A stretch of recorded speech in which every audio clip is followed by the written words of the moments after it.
tema 6 cita-citaku, subtema 1 aku dan cita-citaku, pembelajaran 1. Tujuan pembelajaran ini sebagai berikut.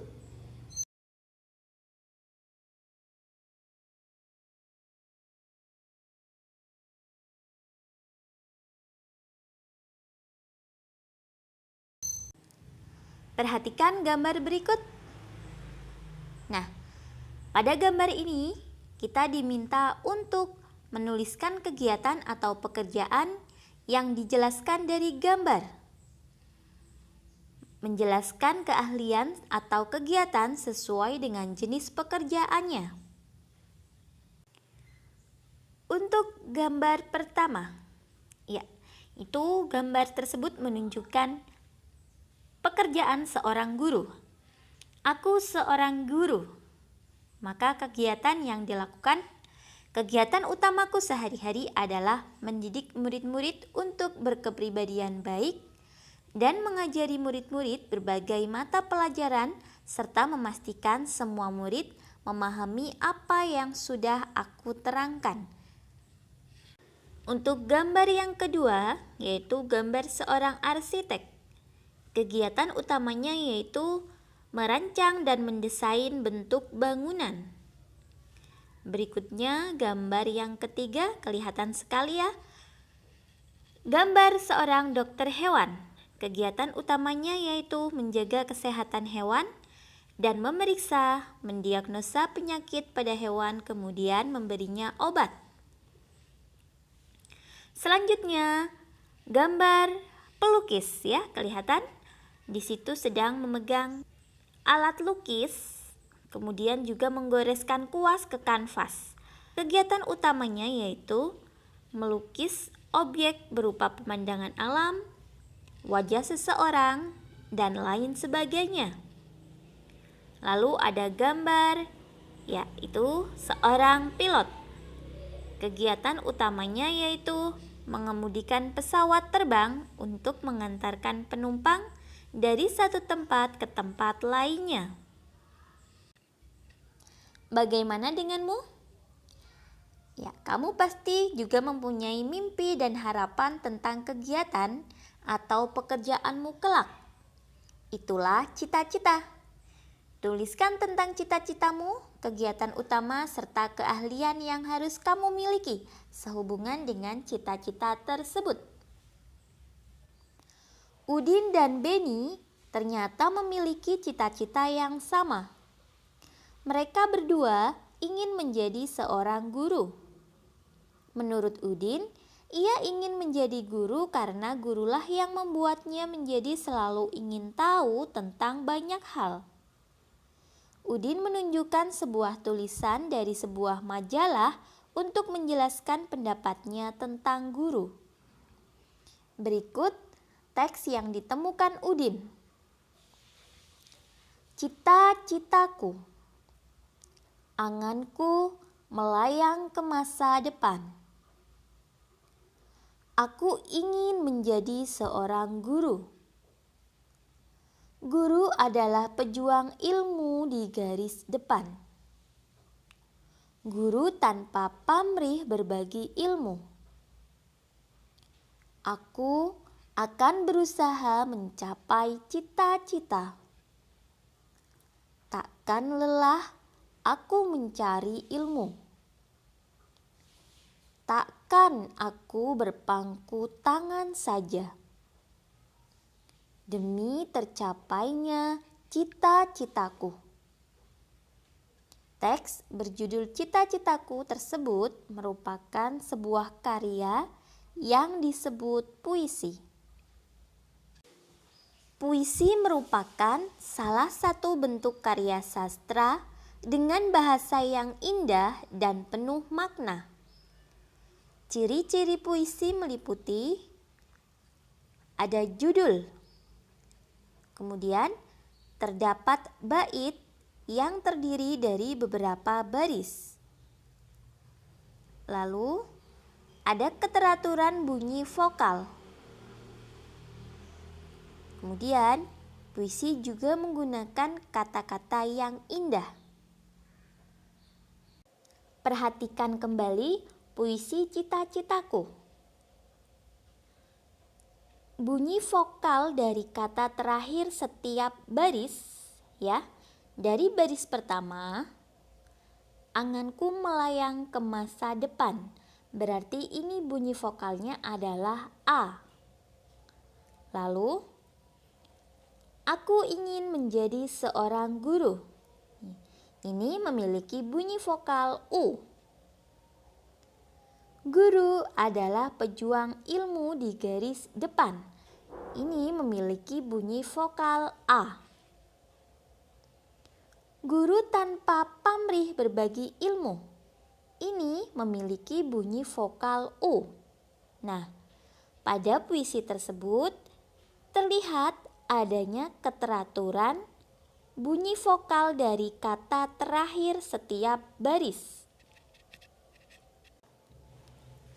Puisi Cita-Citaku terdiri dari 2 bait. Setiap baitnya terdiri dari 4 baris. Selanjutnya, perhatikan baris-baris puisi berikut.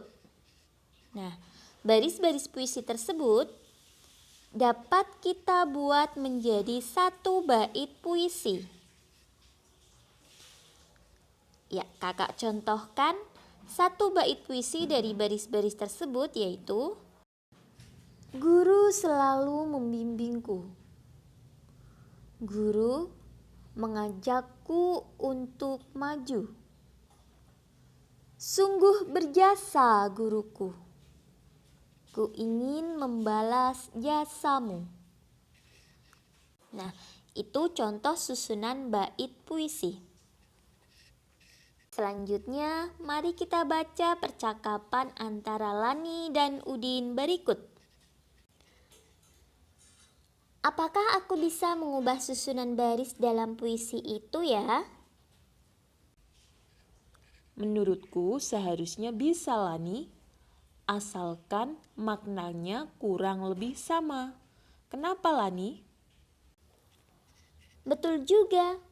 Aku ingin menyusun puisi sendiri tentang cita-citaku. Benarkah? Apakah cita-citamu, Lani? Aku senang dengan hewan. Aku ingin suatu hari nanti bisa menjadi dokter hewan agar aku dapat membantu hewan-hewan yang sakit dan butuh pertolongan.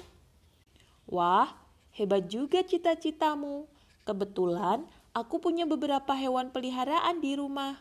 Mungkin besok aku bisa membawa mereka kepadamu untuk diperiksa. Ah, Udin, jangan bercanda. Itu nanti saja ketika aku sudah belajar banyak tentang hewan. Baiklah, Lani. Nah, itu tadi percakapan antara Udin dan Lani.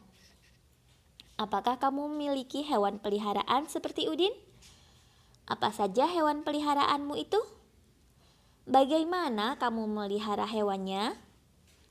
Amati gambar hewan peliharaan berikut. Gambar-gambar tersebut menunjukkan bahwa ada anak-anak hewan dan ada hewan yang sudah dewasa.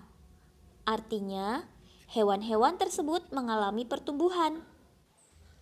Ada tahapan-tahapan yang dilalui oleh hewan itu, dari anak-anak hewan menjadi hewan dewasa. Ayo mencari tahu tahapan-tahapan pertumbuhan hewan. Semua makhluk hidup mengalami pertumbuhan dan perkembangan. Hewan dan manusia mengalami beberapa tahapan pertumbuhan dan perkembangan dalam kehidupannya. Tahapan pertumbuhan dan perkembangan hewan membentuk sebuah siklus hidup atau daur hidup. Hewan mengalami tahapan pertumbuhan dan perkembangan yang berbeda-beda. Ada jenis hewan yang mengalami perubahan bentuk di setiap tahap hidupnya. Namun, ada pula hewan yang tidak mengalami perubahan bentuk pada setiap tahapannya. Selain bertambah besar saja. Hewan yang mengalami perubahan bentuk dalam siklus hidupnya berarti mengalami metamorfosis. Sedangkan hewan yang tidak mengalami perubahan bentuk dalam siklus hidupnya berarti tidak mengalami metamorfosis.